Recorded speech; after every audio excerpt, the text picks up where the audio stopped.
E aí, galera, então vamos fazer mais uns comentários sobre a tese da arquitetura mental em forma de podcast. Dessa vez, se não me engano, é o 20º podcast aqui, né? Vamos então dar continuidade. A tristeza em si, ela é a morada de todas as doenças mentais, né? Ela que gera tudo. E é simples, somente desprogramada, existe uma nova programação, você não consegue lidar com os problemas. Muito bem, porque ele está dizendo que a tristeza ou a depressão não, né? Vou colocar o termo tristeza, que é melhor, seria a origem de todos os problemas, então. A ira, ela pode sim ter questões patológicas, mas principalmente combinadas a um ingrediente, vamos assim, colocar, né, de depressão ou de tristeza, melhor dizendo, você teria um quadro mais patológico, né? Porque uma ira você vai lá, destrói alguma coisa, fica com raiva e liberando aquilo dali, se você não permanece naquilo, não terá muitos problemas, né? Porém, se você for uma pessoa muito irada, que por qualquer coisinha você quer destruir, você será uma pessoa problemática. Mas, mesmo assim, você terá alguma coisa desse padrão da tristeza. Por que você está tão nervoso? Por que você está tão destrutivo? Porque você se sente destruído por dentro, você acha que não tem saída. E por isso você quer destruir o mundo. Então sempre existe um componente aí de tristeza dentro dessa concepção, dentro dessa conceituação de função inerencial ao propósito estabelecido, né? Dentro desse enquadramento. E aí você pode ter também a depressão, propriamente dita, clinicamente e vamos dizer assim, psiquiatricamente descrita. Tem a questão da esquizofrenia, que ele vai explicar também, e além de muitos outros quadros, a bipolaridade também tem essa questão, enfim. Só não sei se ele vai colocar a ansiedade aí também. Eu acho que a ansiedade seria outro polo.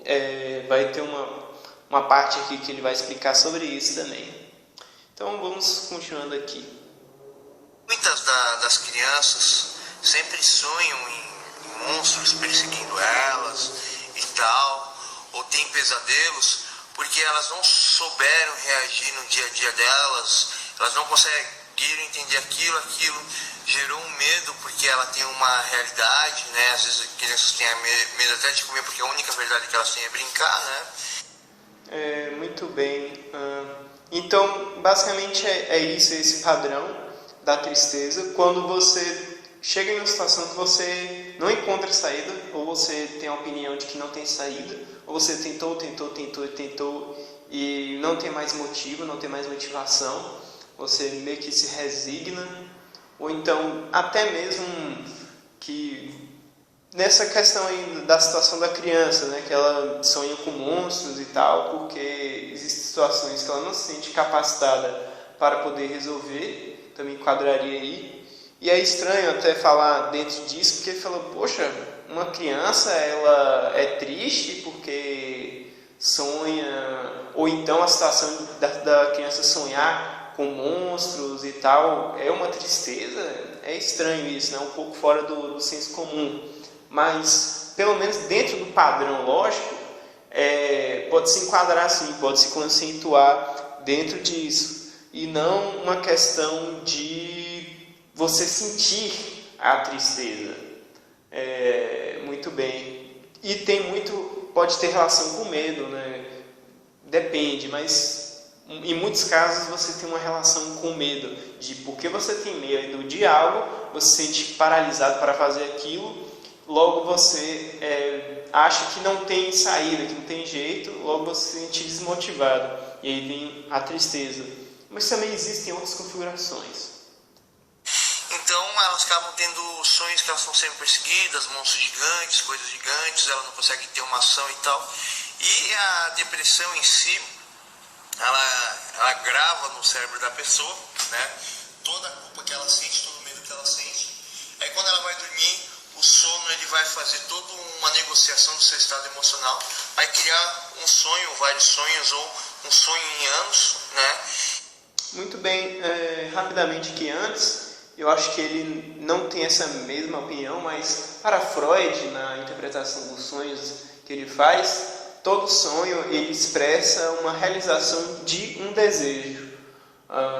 Na infância isso ficaria muito evidente, porém devido ao processo que ele descreve como repressão, o recalque, o conteúdo verdadeiro, onírico do sonho, ele é ocultado, ele é camuflado por como se fossem metáforas que você vai criar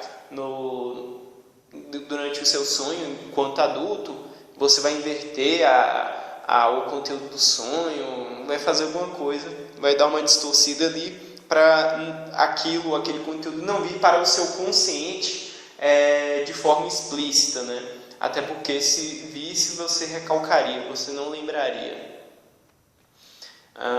Mas vamos ver aqui o que ele vai falar sobre os sonhos, né, especificamente. E tudo que acontece no seu sonho, o sonho fica repetindo e tal, porque você está sofrendo e você quer a sua resposta. E isso acaba fazendo com que o seu subconsciente, quando você vai dormir, ele não trabalha normal e você acorda com um estado emocional de depressão, de raiva, de felicidade. Esse estado está todo trabalhado e está criando um ponto focado aonde que o que vai acontecer no seu dia, você vai sentir aquela dor, você vai sentir aquela destruição, aquela felicidade, e você vai tomar uma atitude sem razão, né? Até a felicidade em excesso faz mal, você aceita tudo, né? Então ele está falando assim, no dia anterior você vivenciou algo e esse algo vai ser repetido, vai ser trabalhado na sua mente durante seu sonho, né? Meio que você vai gravando isso mais aprofundadamente dentro do seu campo harmônico, né, para depois ser reaberto no dia posterior, por exemplo, né? Ou então você vai estar dentro daquele ambiente, dentro daquela atmosfera, com base no que você viveu no dia de ontem. Se assim você deixar, né? Mas se você fazer um trabalho de racionalização, de autocrítica, você pode se desvencilhar dessa nuvem, vamos dizer assim. Então a depressão é uma questão relativa a isso. Freud ele queria saber muito dos sonhos para saber sobre o estado emocional, mas o estado emocional dos sonhos é montado pelo estado emocional do seu dia a dia, de como você fica em relação às coisas. E infelizmente os seres humanos, eles têm como eu posso dizer para você? Eles têm essa pré-programação e eles não têm consciência de como essa programação é feita. Mas basta você ter a gravação do seu dia a dia, né? O que você fez e como você ficou, e você perguntar, mas por que eu fiquei? Porque eu estimava isso, eu acreditava naquilo e aconteceu essas coisas, né? Então, quanto mais entendimento você tem pelo seu subconsciente, isso é uma busca individual que uma pessoa deveria apontar isso para você, né? Então, a questão, novamente, de você fazer a sua lição de casa, como diz o Fugante, ou aprendizado de casa, vamos dizer assim, ou então da sua autoanálise. Então, você identificar os padrões e você se perguntar o porquê você age do jeito X ou age do jeito Y. Ou então você se perguntar, por que eu fiquei irritado com a situação X ou Y no dia de hoje? Por que eu fiquei com raiva? Porque esses dias eu estou mais irritadiço, ou estou mais alegre, ou estou mais tranquilo. Você fazer essa pergunta e tentar buscar dentro de si uma motivação, um encadeamento lógico disso. Mais força você tem para entender a realidade, os problemas à volta, e o que isso pode fazer com você, né? Até um certo ponto, aonde que os sentimentos eles são coisas momentâneas, rápidas, que não controlam você, né? Então, certo? Aí, por exemplo, para um sentimento não determinar as suas ações, para esses sentimentos não fazerem assim, eu sou esse sentimento, minha atitude está com base nisso. Então é necessário essa autoanálise, você identificar da onde vem a fonte de muitas das suas ações, dos seus erros e de suas ilusões. Identificando aquilo, no momento que acontecer determinados eventos, de certa forma é muito, como eu posso dizer, muito difícil ou quase impossível você impedir que você sinta determinados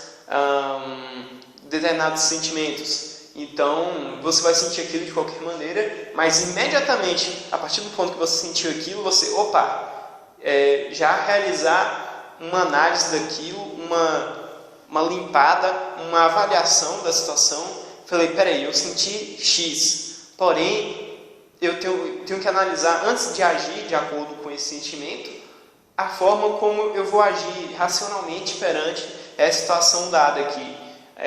Como não cometer um erro, como ser justo perante as pessoas, como agir de forma ética, como agir de forma racional, onde todas as partes ganham, e por aí vai, né? Então, sentimentos você não vai deixar de sentir, vai ser uma coisa passageira.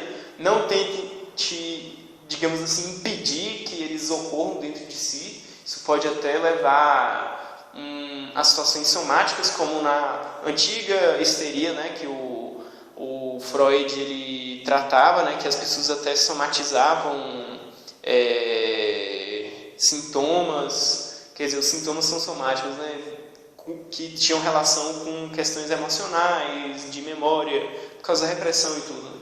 Eu disse assim, antiga histeria, mas até hoje existe, né? Porém, é mais raro aquele quadro clínico que o Freud ele lidava naquela época dele. Mas, enfim, creio que aqui tenha passado aqui a questão de que você pode até sentir, né, gostar, de certa forma, os sentimentos que aparecem em determinados momentos. Porém, você, antes de agir, você analisar racionalmente, etc. Que o teu subconsciente seja mais como se fosse um banco de dados, como o meu é, né? Então... E até os sentimentos, não é bom você destruí-los, não tem como você destruir os sentimentos, as paixões, como se fala, os afetos, mas tem como você modelá-los, você usá-los como se fosse um material para você fazer uma obra de arte, para você fazer uma autoconstrução com uma obra de arte. E se você for, digamos assim, de uma linha aristotélica, você vai dirigir todos esses afetos para a formação de virtudes em rumo ao bem. Se você for mais nietzschiano, você vai ser, enfim, mas de qualquer forma você vai modelar os seus afetos, né? Mas para além disso existe o quê? Existe a avaliação racional, o entendimento, a procura do conhecimento da situação naquele momento, né? Independente da forma como você vai se autoconstruir, isso daí seria o principal para você não, digamos assim, não se ferrar na vida, né? E usar os sentimentos como se fosse um motor, cuidar bem desse motor sentimental para você estar motivado, energizado para o seu dia a dia e o que você deseja, o que você proposita realizar na sua vida, né? Falou para vocês aí, pessoal, né? O meu banco de dados não está 100% porque eu não treino muito, senão estaria super afiado, até essa resolução aqui da minha tese estaria muito melhor. Muito bem, agora vamos para outro trechozinho aqui. Vamos lá, pessoal.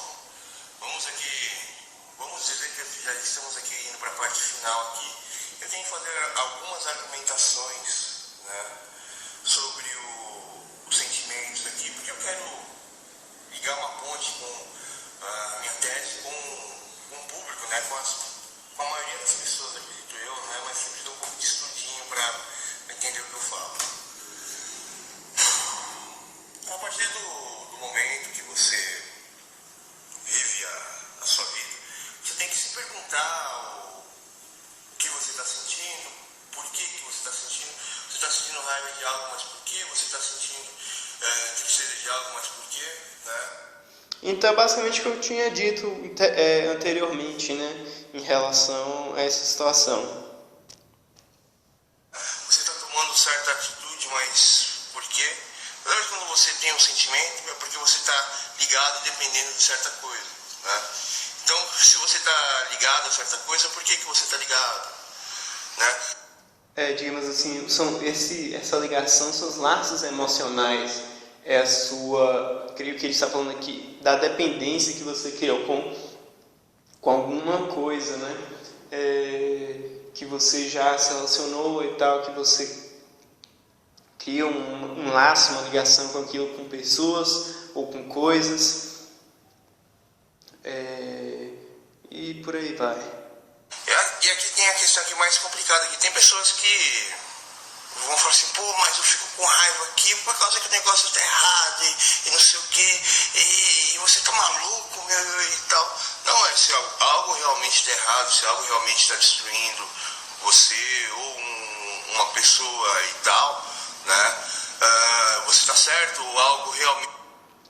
Então, se algo realmente, por exemplo, uma injustiça acontecendo com você, não está errado você sentir com raiva disso, né? O que ele está falando aqui para você analisar e até fazer uma desconstrução se você está se você está sentindo raiva de uma coisa que você não está consciente disso, né?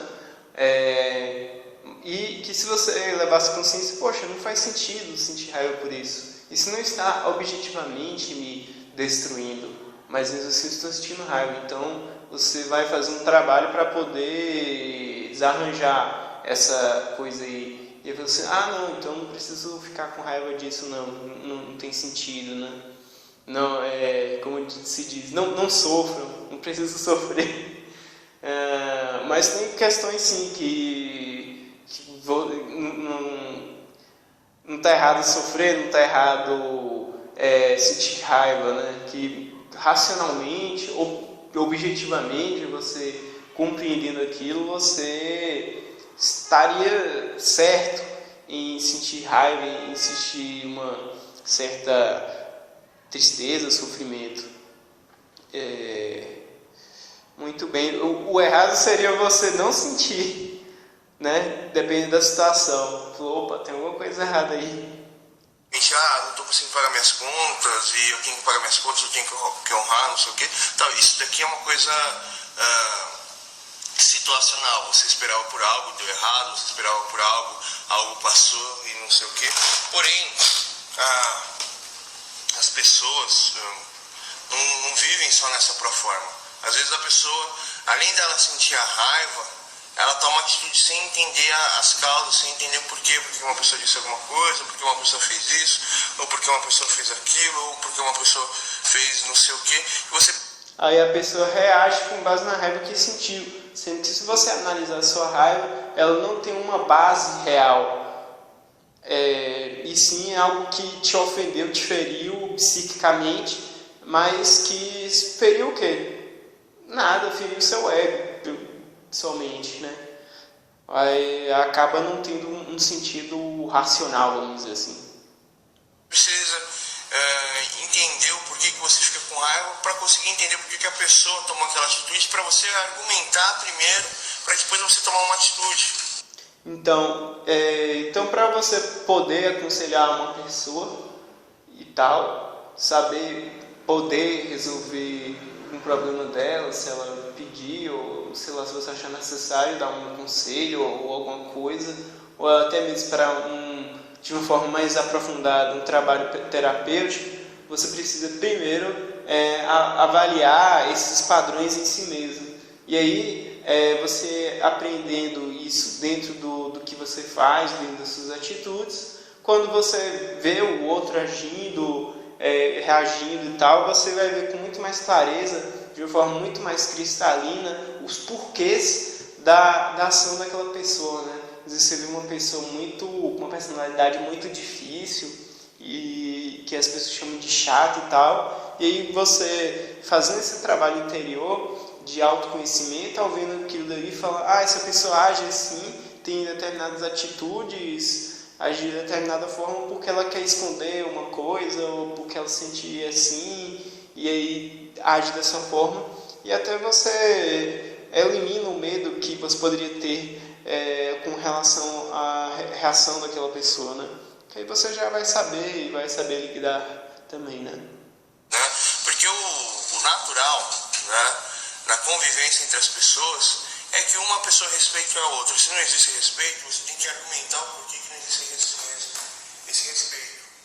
Então, se você sente raiva com determinada coisa e você age de determinada forma que você está desrespeitando a outra pessoa, então essa raiva que você sentiu e essa atitude que você tomou não tem uma base objetiva, né? Quando eu falo que algo não tem uma base objetiva, uma base racional, é por causa disso. Você está desrespeitando uma pessoa por uma questão menor, né? E você fazendo essa autoanálise, você vai impedir que esse tipo de coisa ocorra, ou talvez não imediatamente você levar em conta daquilo, né? Mas você já identificando esse padrão, você fazendo um treinamento, você vai poder ir se modificando em algum aspecto em relação a cortar uma linha de acontecimento, de reação, para você não realizar mais aquilo, né? Ou fazer um autocontrole.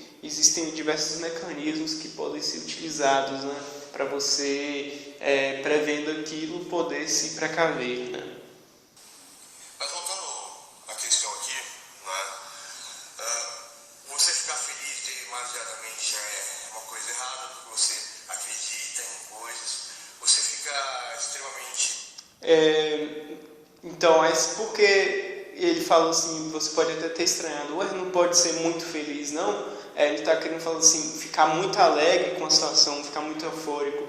Por quê? Porque talvez você esteja com muitas esperanças e ilusões, tendo uma crença sobre o mundo que é, que é muito positiva, e só que o mundo ele não é assim, a realidade, né? Você está sendo muito otimista, né? É melhor ser realista, para você prever as coisas, não fazer não ser uma avaliação errada, errônea para ações futuras, né? E se decepcionar muito. E basicamente essa, né? A questão aqui. É triste por algo, é errado e não sei o quê, mas existem questões que levam a isso, existe o seu posicionamento que leva a isso, existe, como posso dizer para você, situações que levam a isso e você precisa entender. Entendendo o porquê disso, você vai ficar mais forte, você vai ficar mais preparado, você vai conseguir sair da questão, resolver a questão e estar preparado para essa questão. Mas você está dentro da questão, a pessoa ela cria uma situação, uma questão para você entrar, para você acreditar. Por exemplo mesmo, a pessoa ela fica pisando em você ou tirando sarro da sua cara. É porque ela acredita que a argumentação dela é tudo, porque ela tem problemas com isso. Até o próprio Felipe Neto mesmo, eu vou colocar ele aqui.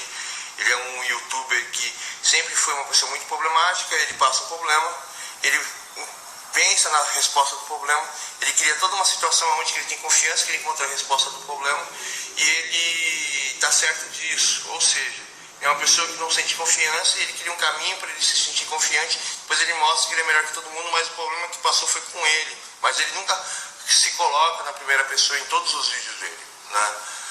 Então, muitas vezes, uma pessoa que faz bullying com outra, ou fica tirando sarro, ou fica inferiorizando outra pessoa, na verdade, pode ser que, em muitas vezes, nesses casos, em outros momentos, é essa pessoa que está se sentindo mal. Então, por causa disso, ela quer fazer outras pessoas se sentirem mal, para ela não ficar por baixo, vamos dizer assim. E voltando à questão aqui, a pessoa ela sofre com algum problema e aí ela fala assim, você não se encaixa no padrão que eu defini que é o meu problema, né? Então você precisa analisar, essa pessoa está tomando essa atitude comigo porque ela está passando esse problema, vivenciando esse problema, e ela quer impor que ela é a resposta desse problema, ou seja, a pessoa é totalmente louca, né?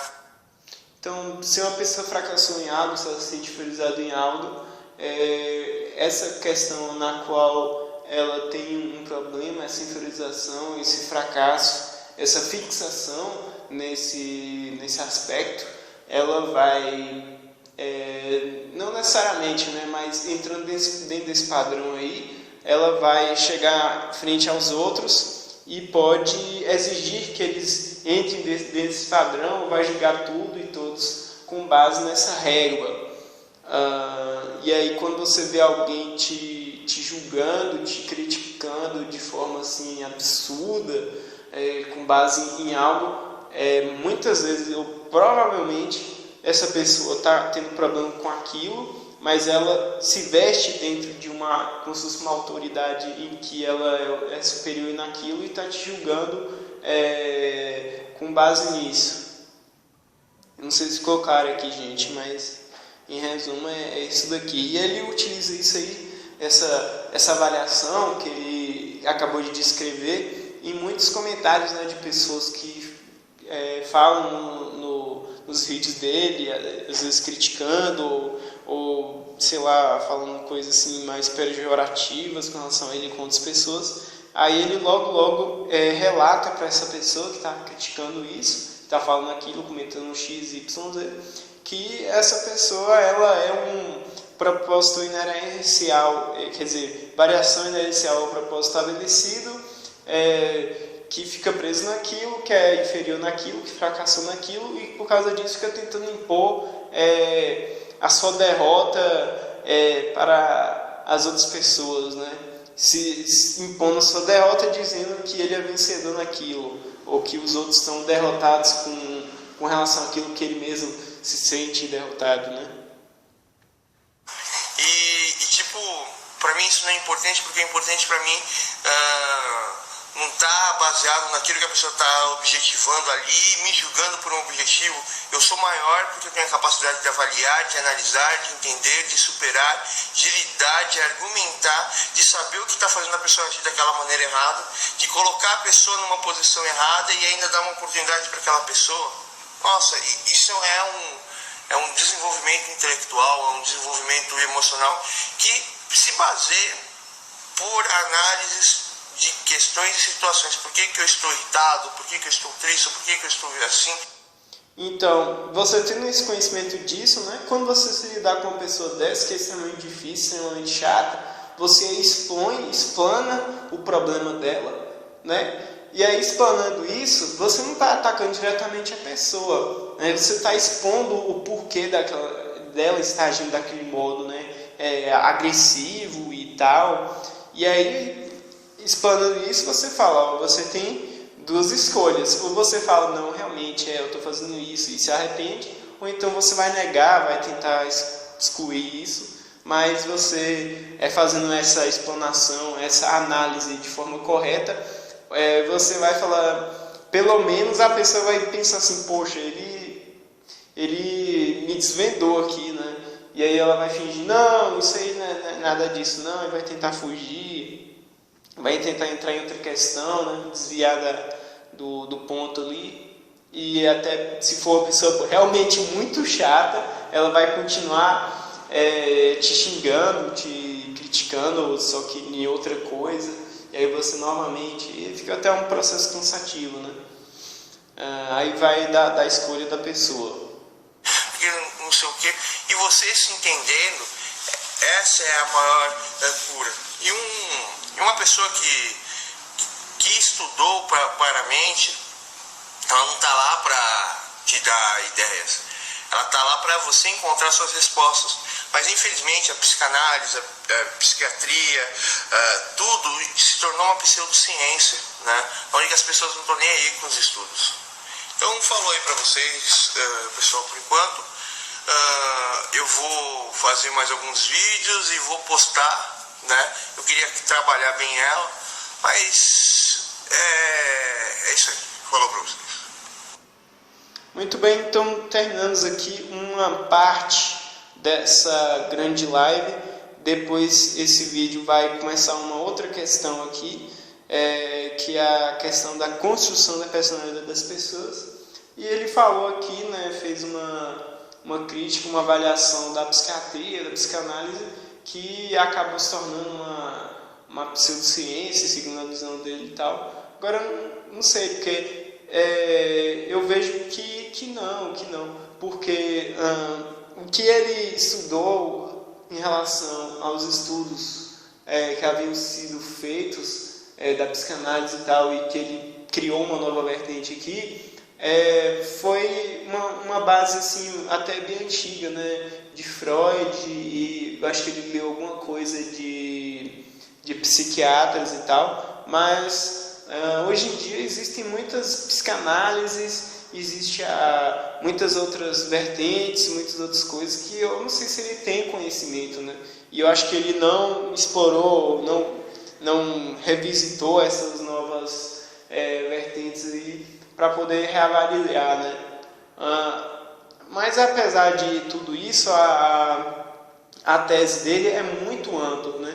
Não é uma amplidão que você vê em muitas correntes, né? Muitas correntes é uma coisa mais específica e tal. E talvez depois eu faça uma reavaliação em relação à análise dele, que ele faz, essa crítica que ele faz à psicanálise e à psiquiatria, né?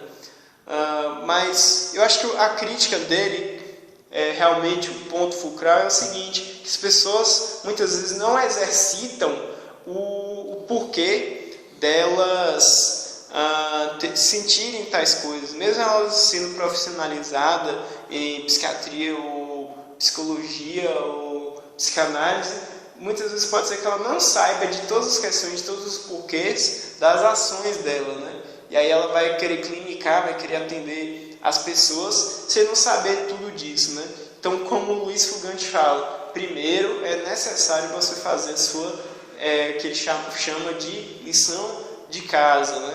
E você tentar ao máximo limpar a área, né? Tentar vasculhar todas as questões de todas as linhas de acontecimentos que te atravessam, que fazem com que você haja de determinadas formas defronte determinadas situações e problemas, né? E você poder sair de determinados ciclos de subrrotinas e poder ter uma maior liberdade de ação, de desejo, enfim, você construir o seu caminho, o seu propósito, né? Você determinar ele e ser ético, moral, enfim, agir de forma correta perante as pessoas, de forma saudável e até assim poder construir uma sociedade melhor, se você quiser construir uma família, fazer uma família e fazer uma educação, uma formação dos seus filhos e tal, de uma forma mais correta, você passar esse ensinamento, esse conhecimento do ser humano para ele e formá-lo, treiná-lo e tal, e ele poderá ter um caminho mais, digamos assim, limpo, mais desbastado e enfim, com maior capacidade de ação e desenvolvimento. E é basicamente isso. E concluímos aqui então essa parte aqui da live dele e também deste podcast do dia de hoje. Até mais, gente!